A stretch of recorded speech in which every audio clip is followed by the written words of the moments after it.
Hollywood te vende una historia muy bonita sobre las grandes actuaciones. Te dice que el talento, el trabajo duro y la dedicación producen magia en pantalla. Y eso es verdad. Pero lo que Hollywood no te cuenta es el precio real de esa magia. Un actor que muere a los 28 años, 8 meses antes de que se estrenara la película por la que le darían el Oscar de manera póstuma. Un actor que bajó a 54 kilos sobreviviendo con una manzana y una lata de atún al día. Un comediante que se convirtió tan completamente en otra persona que al terminar el rodaje no sabía quién era él. Un pianista en la ficción que al terminar la película tardó más de un año en salir de la depresión porque lo que había vivido no era solo depresión, era luto. Una bailarina que perdió 9 kilos en un año de entrenamiento hasta creer que iba a morir de verdad. Un hombre que bajó 24 kilos en meses y tuvo que reconstruir su propia psicología desde cero. Hoy vamos a contar la historia real que hay detrás de las actuaciones más aplaudidas de la historia del cine. No el brillo de las alfombras rojas, el precio de lo que vino antes. Quédate hasta el final, porque la última historia de este video es quizás la más importante de todas. Bienvenida, bienvenido. Si estás aquí te va el cine de verdad. No el cine de efectos especiales y franquicias de superhéroes. El cine que hace que te quedes pensando 3 días después de haberlo visto. Y para hablar de las actuaciones que dejan ese pozo, hay que hablar de algo que se llama la actuación de método. Una técnica que nació a principios del siglo XX a partir del trabajo del director de teatro ruso, Konstantin Stanislavski, y que fue desarrollada y radicalizada en América por Lee Strasberg en el Actors Studio de Nueva York. La premisa es seductora en su simplicidad. Para interpretar auténticamente una experiencia, primero tienes que vivirla. No simularla, vivirla. En su versión más moderada, el método produce actuaciones extraordinarias. En su versión más extrema, produce lo que vamos a ver hoy. Cuerpos al borde del colapso. Mentes que pierden el hilo de la realidad. Identidades que no saben cómo volver a donde estaban. La industria, claro, aplaude los resultados. Pone las estatuillas sobre la mesa, hace los titulares, organiza las galas.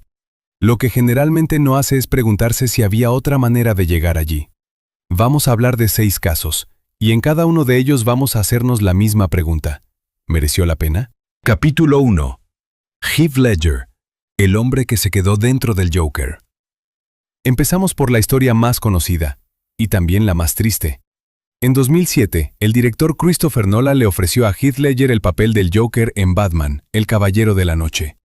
Ledger tenía 28 años, era una de las estrellas en ascenso más prometedoras de Hollywood y había demostrado una capacidad actoral excepcional en Brokeback Mountain, papel por el que había sido nominado al Oscar. El Joker que Ledger tenía en la cabeza no era el payaso violeta de los cómics, era algo mucho más oscuro y difícil de sostener.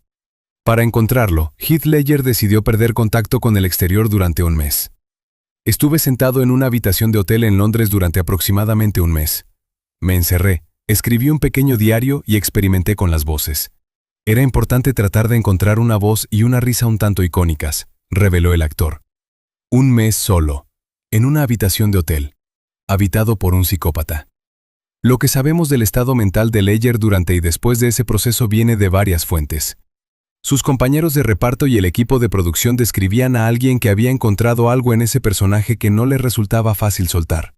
Las entrevistas que concedió durante la promoción de la película mostraban a un hombre que hablaba del Joker con una intimidad que resultaba, a ratos, inquietante. Como si el personaje siguiera presente aunque el rodaje hubiera terminado. Murió el 22 de enero de 2008 debido a una sobredosis de medicamentos recetados para la depresión, la cual le había sido identificada tras su papel del Joker en Batman, El Caballero de la Noche.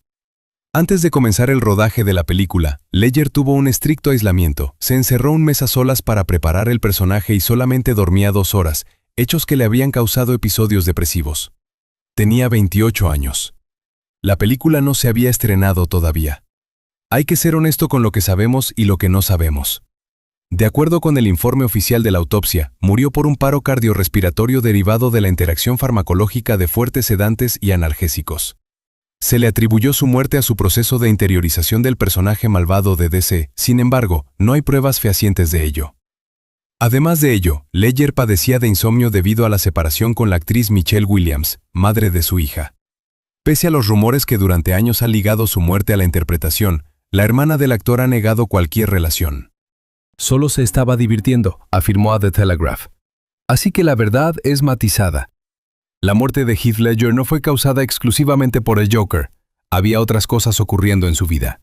Pero tampoco podemos ignorar que un hombre de 28 años que gozaba de una salud brillante terminó con un cóctel de sedantes y analgésicos que lo mató, en el periodo más oscuro de su vida, inmediatamente después de haberse pasado semanas habitando la mente de uno de los personajes más perturbadores de la historia del cine. En enero de 2009, el Joker de Heath Ledger ganó el Oscar a Mejor Actor de Reparto. Heath no estaba allí para recogerlo. Lo recogió su familia. El papel al que entregó todo le sobrevivió, y eso dice algo sobre la naturaleza de este oficio que ningún discurso de aceptación puede capturar del todo. Capítulo 2. Christian Bale. El cuerpo como herramienta y como víctima. Si hay un actor en la historia reciente de Hollywood que ha llevado la transformación física al límite de lo que un cuerpo humano puede soportar, ese actor es Christian Bale. Y la historia de lo que sus papeles le han hecho es tan impresionante como perturbadora. Todo empieza en 2004, con El Maquinista. Para dar vida a Trevor Resnick, un insomne crónico consumido por la culpa, Bale llevó su cuerpo a un estado casi esquelético. Perdió 28 kilos en solo 4 meses, sobreviviendo con una dieta diaria de una manzana, una lata de atún y café negro. Piensa en eso un momento. Una manzana, una lata de atún, café negro, cada día, durante 4 meses. El actor llegó a perder 27 kilogramos para interpretar a Trevor Resnick, llegando a pesar tan solo 54 kilogramos. Quería llegar a los 45 kilogramos, pero los directores se lo prohibieron en favor de su salud. ¿Los directores tuvieron que prohibirle seguir adelgazando? Eso es lo que ocurrió. Un hombre al que tuvieron que parar porque si no hubiera seguido. Bale trabajó con un nutricionista para su papel, pero finalmente fue hospitalizado debido a ello. Y entonces, 6 meses después de terminar El Maquinista, Christian Bale comenzó a prepararse para Batman Begins. Y tuvo que ganar todo ese peso perdido, más músculo encima. En 6 meses. Después de El Maquinista, el actor tuvo que desarrollar músculo en el transcurso de 6 meses para prepararse para el comienzo de su trilogía de Batman, donde ganó 45 kilos. De 54 kilos a casi 100, pasando por hospitalización, en menos de un año. Lo que Bale hizo una vez, lo repitió sistemáticamente a lo largo de su carrera. Para El Luchador de 2010, bajó 13 kilos para interpretar a un exboxeador adicto a la cocaína. Para La Gran Estafa Americana de 2013, ganó 20 kilos comiendo donuts y comida basura. Para Vice de 2018, donde interpretó al vicepresidente Dick Cheney, volvió a ganar peso de manera no saludable. Aunque en entrevista para People señaló que la cantidad final de peso obtenido y perdido fue de 275 kilos sumando 10 películas. 275 kilos. En 10 películas. Subiendo y bajando como una máquina a la que le importara cada vez menos su propio mantenimiento. Después de años de fluctuaciones extremas de peso, Bale ha admitido que estos cambios han comenzado a afectar su salud de manera importante. No puedo seguir haciendo esto. Realmente no puedo. Confesó el actor en una entrevista con The Sunday Times. Mi mortalidad me está mirando de frente. Su mortalidad le está mirando de frente. ¡Qué frase! ¡Qué imagen! Un hombre que dedicó su cuerpo a su arte con tal intensidad que ahora el arte y el cuerpo compiten por quien sobrevive. El rodaje de Vice de 2018, donde interpretó al ex vicepresidente Dick Cheney, parece haber sido un punto de inflexión. Para este papel, Bale volvió a ganar peso ingiriendo una dieta poco saludable de pasteles y alimentos procesados. Después de la filmación, tuvo que perder rápidamente el peso ganado para su siguiente proyecto. Christian Bale lleva en Hollywood desde los 13 años. Ha ganado el Oscar, ha ganado Globos de Oro, ha creado algunos de los personajes más memorables del cine contemporáneo. Y también ha creado en su propio cuerpo un registro de daño acumulado que ninguna estatuilla puede compensar. En los últimos años, Bale ha dicho que está repensando su relación con las transformaciones físicas, que quizás hay límites que no debería haber cruzado, que quizás el arte puede hacerse de otra manera. Quizás. Después de 275 kilos, esta es la historia más extraña de todas. Y también, de cierta manera, la más filosóficamente fascinante. Capítulo 3. Jim Carrey. El hombre que olvidó quién era.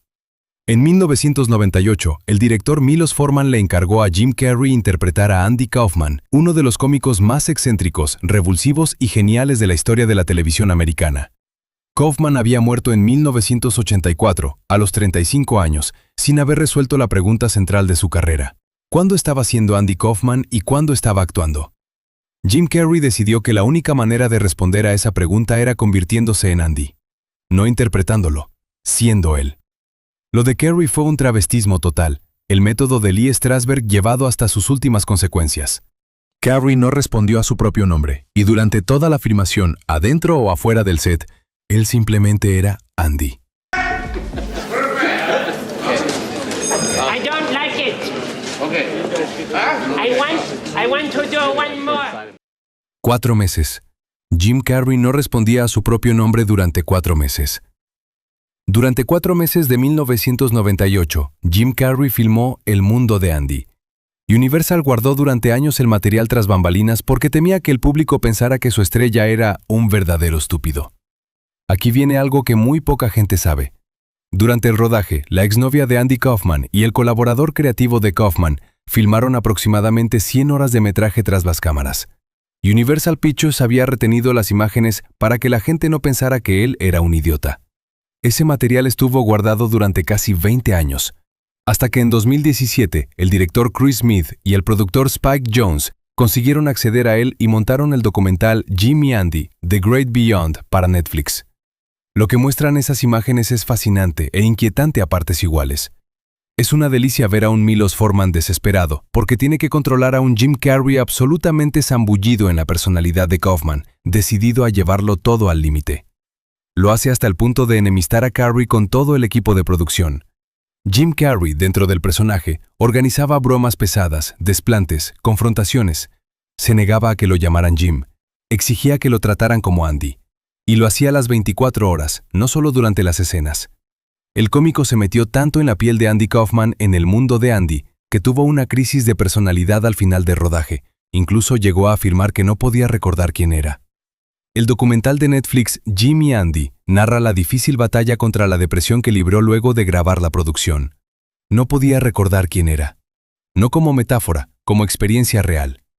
En el documental de 2017, un Carrey mucho mayor, con una barba larga y una serenidad que parece muy trabajada, mira a cámara y habla de aquello con una honestidad que resulta reveladora. Reflexiona sobre cómo él y Andy convivieron en universos extrañamente paralelos, su experiencia convirtiéndose en Andy y Tony, el alter ego de Kaufman, y en el viaje espiritual de su carrera. Hay algo en esa frase, viaje espiritual, que llama la atención. No dice experiencia de actuación. No dice preparación para un papel. Dice viaje espiritual. Como si lo que ocurrió durante ese rodaje tuviera menos que ver con el cine y más con algo más profundo, más peligroso, más difícil de nombrar. Jim Carrey ganó el Globo de Oro por esa actuación. No ganó el Oscar. Y algunos críticos, mirando hacia atrás, sugieren que quizás eso contribuyó a una espiral en su carrera y en su estado mental que tardó años en estabilizarse. Lo que Carrey dice hoy, con toda su filosofía New Age y su barba de sabio, es que aquello lo cambió para siempre. Que encontró algo en el espacio de no ser nadie que nunca más ha podido ignorar. Que es suyo o de Andy, ya nadie lo sabe, ni él. Capítulo 4. Adrien Brody, el Oscar que nadie quiso pagar. 2 veces. En 2002, el director Roman Polanski le ofreció a Adrien Brody el papel de Władysław Szpilman, el pianista judío que sobrevivió al Holocausto en Varsovia. Era el papel de su vida, y Brody lo sabía. Para prepararlo, hizo algo que ningún otro actor en este video hizo. En lugar de destruir su cuerpo en el rodaje, empezó a destruir su vida meses antes de que comenzaran las cámaras. Vendió su apartamento, dejó su coche, terminó su relación, se fue a Europa, solo. Para dar vida al personaje que le daría el Oscar al mejor actor en El pianista, Adrien Brody hizo todo lo posible por asumir la solemnidad del papel. Terminó la relación con su novia, dejó su apartamento y su auto y se mudó a Europa. Piensa en eso. No se fue a Europa a preparar el personaje. Se fue a Europa sin nada, sin coche, sin casa, sin pareja. Para entender lo que se siente cuando no tienes nada. Y para entender el hambre, que era central en el papel, perdió más de 15 kilos. Mido 1,85 y pesaba 57 kilos. 1,85 de altura, 57 kilos. Brody ganó el Oscar. Se convirtió con 29 años en el actor más joven en ganar ese galardón hasta la fecha. Subió al escenario, besó apasionadamente a Halle Berry, que entregaba el premio, y pronunció un discurso emocionado. Y luego volvió a casa. Y algo no estaba bien. Señaló que componer a ese personaje le significó sufrir de trastorno por estrés postraumático. Definitivamente tuve un trastorno alimentario durante al menos un año, sostuvo. Y añadió, estuve deprimido durante un año. No era solo depresión, era luto. No era solo depresión, era luto. ¿Luto por qué? Por los 6 millones de personas que Spillman representaba, por las experiencias que había vivido en el proceso de entender lo que era tener hambre de verdad, estar completamente solo, no tener nada. Brody no solo interpretó el papel, lo habitó de una manera tan profunda que cuando terminó, su sistema emocional no supo cómo procesarlo. Hoy, más de 20 años después, Brody admite: no puedo ver El pianista. Fue traumático encarnar a ese personaje. No puede ver su propia película. La película por la que ganó el mayor premio de su industria. La película que definió su carrera. Mencionó haber luchado contra un trastorno alimentario y una depresión que persistieron mucho después del rodaje. Sus comentarios arrojan luz sobre el lado oscuro de la interpretación, que a menudo exige que los actores se sumerjan en sus papeles hasta tal punto que afecta a su salud mental y emocional. Hay algo más en la historia de Brody que merece ser nombrado. Después del Oscar de El pianista, su carrera nunca recuperó ese nivel.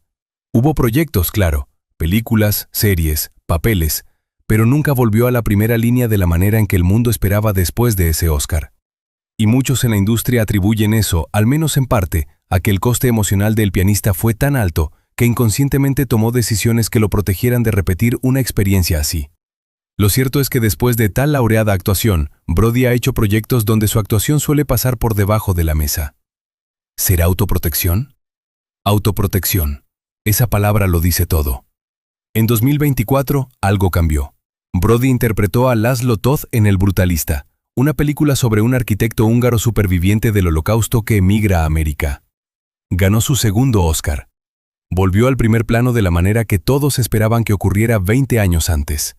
Y cuando le preguntaron si había vuelto al mismo territorio emocional oscuro para prepararlo, dijo algo que define perfectamente la paradoja de su carrera. Los traumas de nuestro pasado influyen en nuestro trabajo y nuestras elecciones, pero aprendes a trabajar con ellos en lugar de dejar que te destruyan. Aprendes a trabajar con ellos. 20 años después, con una cicatriz que nunca desapareció del todo, Adrien Brody encontró la manera de volver. Capítulo 5. Natalie Portman. Un año de ballet hasta creer que iba a morir. En 2010, Darren Aronofsky estrenó Black Swan, una película sobre la obsesión de una bailarina de ballet que quiere la perfección absoluta y pierde la cordura en el proceso. Y para interpretar a esa bailarina, Natalie Portman hizo algo que se parece inquietantemente a lo que le ocurre a su personaje. Portman ya había bailado ballet de pequeña, pero el nivel que requería la película era completamente diferente. Portman y Kunis tuvieron entrenamiento de ballet durante meses. Figuras notables del mundo de la danza ayudaron a la producción a formar la presentación del ballet. Meses. Para Portman específicamente, la preparación comenzó mucho antes de que empezara la filmación. Entrenamiento diario, extenuante, de ballet clásico profesional. La preparación que tuvo para interpretar a esta mujer que pone al límite sus capacidades incluyó un entrenamiento físico intensivo de 1 año como bailarina de ballet. 1 año de entrenamiento diario de ballet.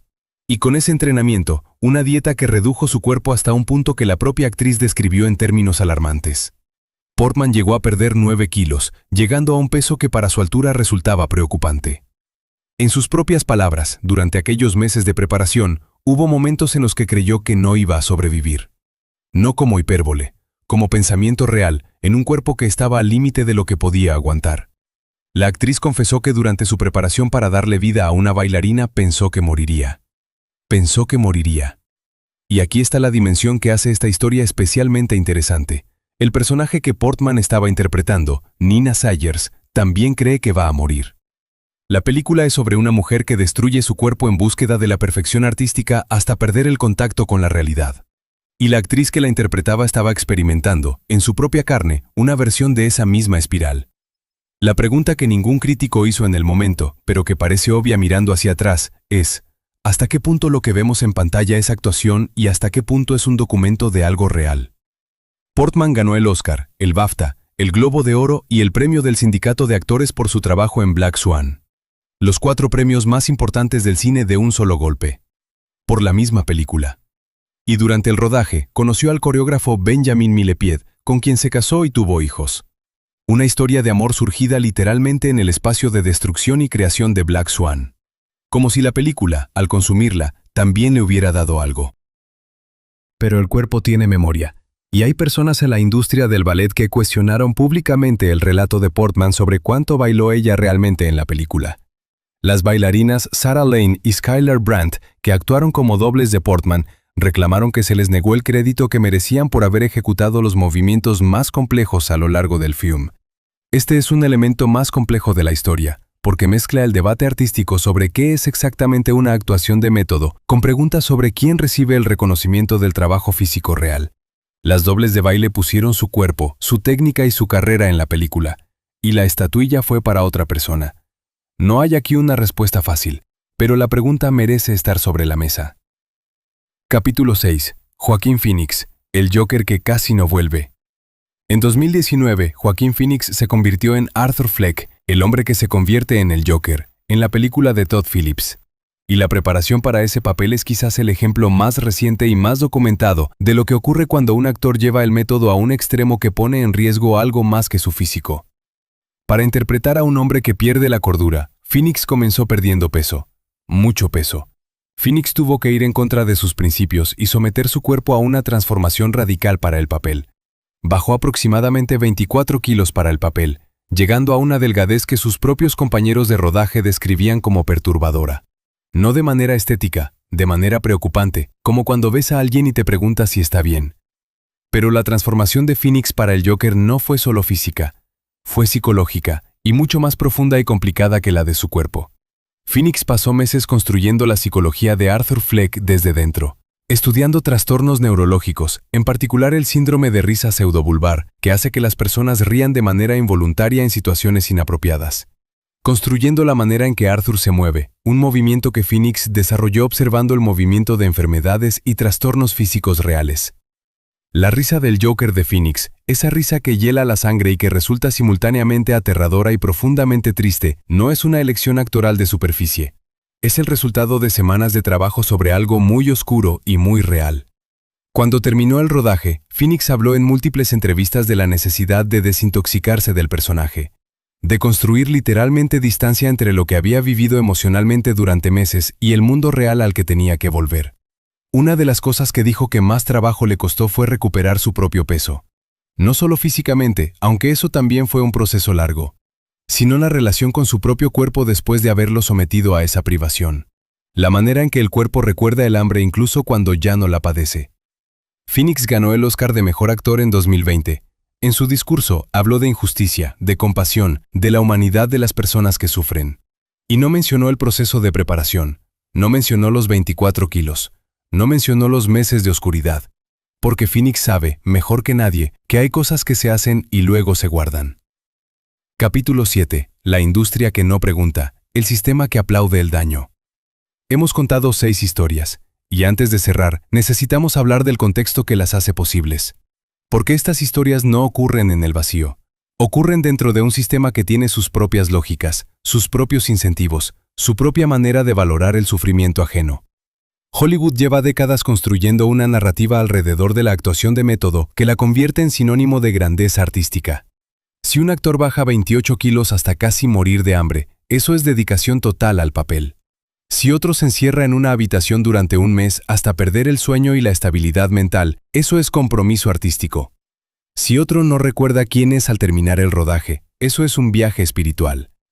Lo que esa narrativa nunca pregunta es, ¿a qué coste?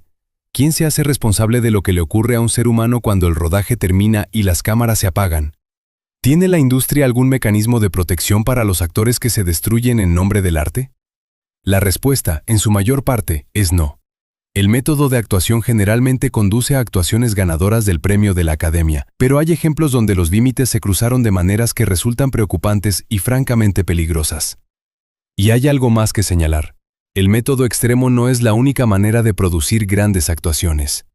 Hay actores extraordinarios que crean personajes memorables sin destruirse en el proceso. Meryl Streep, Cate Blanchett, Denzel Washington. Anthony Hopkins, que famoso por haber dicho que aprende el guión 250 veces y que eso es todo lo que necesita hacer. Cuando le preguntaron a Hopkins sobre la actuación de método, su respuesta fue directa. Siempre digo lo mismo sobre las personas que hacen actuación de método. Solo lo hacen cuando su personaje es un imbécil. Nunca ves a alguien haciendo método por un personaje encantador. Hay una ironía feroz en esa observación. Y también hay una verdad. Los papeles para los que los actores se destruyen son, casi sistemáticamente, los papeles de personajes oscuros, rotos, perturbados, como si el oscurecimiento del propio ser fuera el precio de entrada al territorio más premiado del arte. ¿Por qué? ¿Por qué la industria valora más la autodestrucción que la maestría técnica? ¿Por qué un actor que baja 28 kilos recibe más cobertura y más admiración que un actor que construye un personaje complejo con los recursos de su craft sin hacerse daño? La respuesta, incómoda, es que el espectáculo del sufrimiento vende. Que la historia del actor que lo dio todo es narrativamente irresistible. Que los titulares de «bajó 28 kilos para el papel» generan interés y publicidad mucho antes de que la película se estrene. Que el sistema tiene un incentivo estructural para celebrar el daño como evidencia de seriedad artística. Y ese sistema necesita ser examinado. No para quitarle mérito a las actuaciones extraordinarias que ha producido, sino para preguntarse si pueden producirse de otra manera. Conclusión. La pregunta que nadie hace en los discursos de los Oscar. He guardado una cosa para el final. Una cosa que conecta todos los casos que hemos visto hoy y que me parece la más importante. En todos estos casos, hay un momento en el que la línea entre el personaje y el actor se borra. Heath Ledger no podía dormir porque el Joker no dormía. Christian Bale sentía hambre porque Trevor Resnick tenía hambre. Jim Carrey no sabía quién era porque Andy Kaufman tampoco lo sabía. Adrien Brody lloró durante un año lutos que no eran suyos. Natalie Portman creyó que iba a morir porque su personaje también lo creía. Joaquín Phoenix aprendió a reírse con la risa del trauma ajeno. En todos esos casos, lo que ocurrió es que el instrumento con el que estas personas trabajan, que es su propio ser emocional, psicológico y físico, fue llevado a un lugar del que resulta difícil volver completamente. Que cuando pides a un ser humano que sea otro ser humano de manera tan total, el camino de vuelta no está garantizado. Y lo que la industria hace sistemáticamente es aplaudir el destino y no preguntar por el viaje. Ver la estatuilla y no ver la cama de hospital. Ver el globo de oro y no ver el año de depresión que vino después. Eso no significa que el arte no valga el esfuerzo. Eso no significa que las actuaciones que hemos descrito hoy no sean extraordinarias, porque lo son. Cada una de ellas es un documento de lo que un ser humano es capaz de crear cuando se entrega completamente a algo. Lo que significa es que quizás nos hemos acostumbrado demasiado a celebrar el resultado sin preguntarnos por el proceso. A admirar el cuadro sin pensar en el pintor que sangró para pintarlo. La próxima vez que veas una de estas actuaciones en pantalla, ya sabes lo que hubo detrás. Y saberlo, creo, hace que se vean de una manera diferente. Ese es el video de hoy. Si has llegado hasta aquí, ya sabes que en este canal no contamos las historias a medias. Las contamos completas, con todo lo que hay detrás. Si este tipo de contenido te habla, suscríbete al canal ahora mismo. Tarda 2 segundos y hace que podamos seguir haciendo esto cada semana. Dale también a la campanita para que YouTube te avise cuando subamos algo nuevo. Y si hay alguien en tu vida que ame el cine de verdad, el cine que hace pensar, comparte este video con esa persona. Hasta la próxima. Y ya sabes, detrás de cada gran actuación, siempre hay una historia más grande que la película.